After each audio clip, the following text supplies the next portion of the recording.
Imagine un gamin qui n'a rien d'un champion. Juste un vélo volé, un cœur enragé et des rêves bien trop grands pour le quartier de Louisville où il grandit. Ce gamin s'appelait Cassius Marcellus Clay Jr., mais le monde allait bientôt le connaître sous un nom qui traverserait les générations, Mohamed Ali, The Greatest. À 12 ans, il se tient devant un policier et lui dit qu'il veut casser la figure du voleur de son vélo. Le policier lui répond calmement « Apprends d'abord à te battre ». Ce simple conseil allume une étincelle qui va illuminer l'histoire du sport, et bien plus encore. Ali entre dans un gymnase, en ressort différent. La boxe n'est pas qu'un sport, c'est son langage, son refuge, son destin. Et ce jour-là, sans le savoir, il venait de trouver sa voie. À 12 ans, il monte pour la première fois sur un ring. Il est rapide, il est bavard, il est différent. Pendant que les autres boxeurs encaissent les coups, lui danse, il flotte, il virevolte, il parle même pendant les combats. Il dit « Je vole comme un papillon, je pique comme une abeille », une phrase devenue légende. Dès ses débuts, il a ce mélange rare de talent, de charisme et d'arrogance. Certains le détestent, d'autres l'admirent. Mais une chose est sûre, personne ne peut l'ignorer. En 1960, il remporte la médaille d'or olympique à Rome. Il n'a que 18 ans. Il revient aux États-Unis en héros. Mais très vite, il découvre une autre réalité, le racisme, la ségrégation, l'humiliation. Il est champion, mais il ne peut même pas manger dans les mêmes restaurants que les Blancs. Ce choc le marque profondément. C'est le moment où le champion va devenir conscient. Puis vient la gloire professionnelle. En 1964, il affronte Sonny Liston, le monstre de la boxe, le champion du monde des poids lourds. Personne ne croit en lui. Les journalistes le traitent de clown, mais dans le ring, il surprend le monde. Liston ne voit que du vent. Cassius Clay danse, frappe, parle, provoque, et à la fin du combat, il crie « I shook up the world ».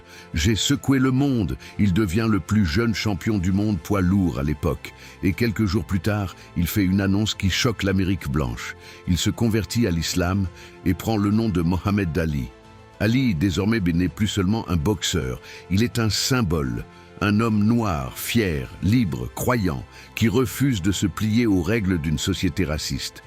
Et il ne s'arrête pas là. En 1967, alors que la guerre du Vietnam fait rage, il reçoit son ordre d'incorporation. Mais il refuse d'y aller. « Je n'ai rien contre les Viet Cong.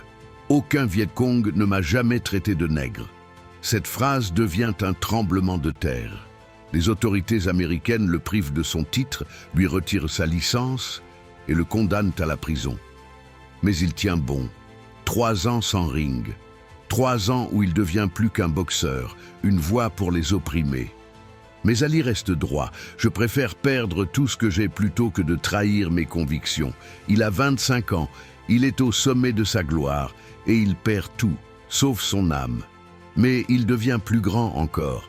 Il donne des discours, soutient la cause noire, inspire les opprimés du monde entier. Il n'est plus juste un sportif, il est un symbole de résistance. Quand il revient sur le ring, le monde entier l'attend. Les foules crient son nom. Et il le prouve, il est toujours le roi. Les combats qui suivent deviennent légendaires. Le Fight of the Century contre Joe Frazier en 1971. 2 icônes face à face. Ali perd, mais il ne tombe pas. Il reviendra. Puis arrive un moment historique. Un moment que même les films ne peuvent reproduire, le combat de 1974 au Zaïre, organisé par Don King contre George Foreman. Le combat que le monde appellera le Rumble in the Jungle. Foreman est un monstre, plus jeune, plus puissant, invaincu. Personne ne croit en Ali, mais le peuple africain, lui, croit. À Kinshasa, les foules chantent jour et nuit, tapant sur la terre rouge. Ali Bomaye, Ali Bomaye, Ali, tue-le, Ali, tue-le. Ce chant devient une énergie, une force, un océan de soutien. Ali se nourrit de ses voix, il devient le champion du peuple. Pendant le combat, Foreman frappe fort, comme un marteau. Ali encaisse, encaisse encore. Il invente une tactique jamais vue, le rope-a-dope. Il s'appuie volontairement contre les cordes, laissant Foreman s'épuiser. Le monde croit Ali fou. Mais Ali n'est pas fou. Il est génial. Au 8 rounds, Foreman est fatigué. Ali explose. Une combinaison rapide, violente, brillante. Foreman tombe lentement, comme un arbre abattu. Et le peuple crie encore plus fort « Ali Bomaye !» Ali redevient champion du monde. Un des plus grands moments de toute l'histoire du sport. Ali crie « Je l'ai fait, je suis de retour !» Le monde entier explose de joie. Ali redevient champion du monde. Le roi est de retour. Mais ce combat dépasse la boxe. C'est un symbole pour l'Afrique, pour les peuples noirs, pour tous ceux qui veulent se lever. Ali n'est plus seulement un sportif, il est une légende vivante. Les années suivantes, Ali affronte encore Frazier dans un autre combat mythique, le Thrilla in Manila.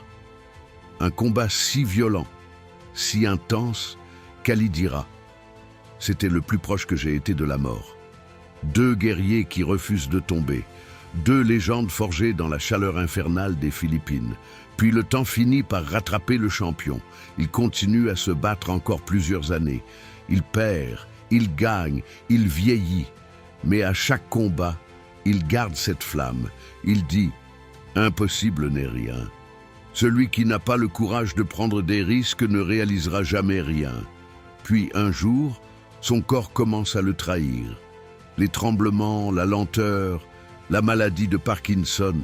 Certains disent que c'est la boxe qui l'a détruit, mais lui répond « La maladie peut toucher mon corps, mais elle ne touchera jamais mon âme ». Et même malade, il continue à inspirer. En 1996, il allume la flamme olympique à Atlanta, les mains tremblantes, le regard fier. Des millions de personnes pleurent devant leurs écrans. Parce que ce jour-là, ce n'est pas un boxeur qu'il voit, c'est un homme qui a tout donné pour ses valeurs.